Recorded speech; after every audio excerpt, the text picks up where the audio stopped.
Assalamualaikum warahmatullahi wabarakatuh. Perkenalkan, nama saya Naila Aprilia Hatta dengan NIM PO 713902573 kelas 1A akan menjelaskan atau memberikan tutorial tentang tugas yang diberikan dengan judul Uji efektivitas kadar kolesterol total sebelum dan sesudah pemberian simvastatin menggunakan uji T berpasangan. Uji ini bertujuan untuk mengevaluasi apakah terapi obat anti-hiperlipidemia berupa simvastatin memberikan pengaruh nyata terhadap penurunan kadar kolesterol total pada pasien. Pada penelitian ini, kadar kolesterol total diukur 2 kali pada pasien yang sama, yaitu sebelum dan sesudah pemberian obat terapi simvastatin, karena pengukuran dilakukan pada subjek yang sama dalam 2 kondisi berbeda. Maka, data yang diperoleh merupakan data berpasangan. Oleh sebab itu, analisis statistik yang sesuai adalah uji Peirati test atau uji T berpasangan. Hipotesis H0 tidak terdapat perbedaan kadar kolesterol total sebelum dan sesudah pemberian simvastatin. H pertama, terdapat perbedaan kadar kolesterol total sebelum dan sesudah pemberian simvastatin.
Interpretasi output yang pertama, uji normalitas, data pengambilan keputusan.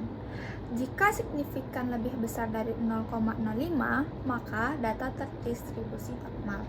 Jika signifikan kecil dari 0,05, maka data tidak terdistribusi dengan normal. Hasilnya, data sebelum 0,882, data sesudah 1,000.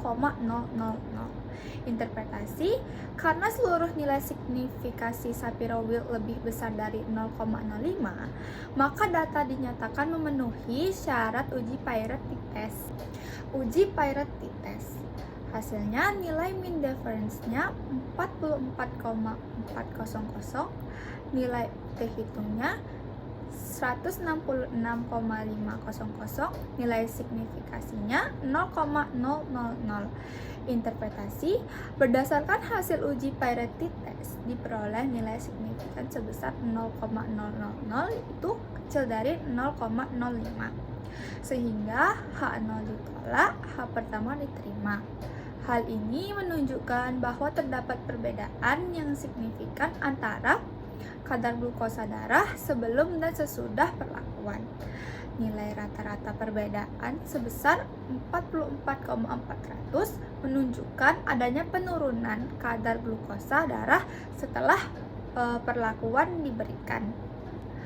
Hasil uji parity test menunjukkan nilai signifikasi sebesar 0,000 atau lebih kecil dari 0,05. Hal ini menunjukkan terdapat perbedaan yang signifikan antara kadar kolesterol sebelum dan sesudah pemberian simvastatin.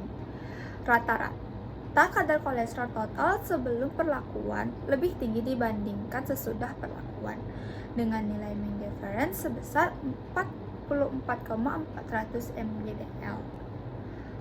Berdasarkan hasil tersebut, dapat disimpulkan bahwa pemberian simvastatin efektif dalam menurunkan kadar kolesterol total pasien.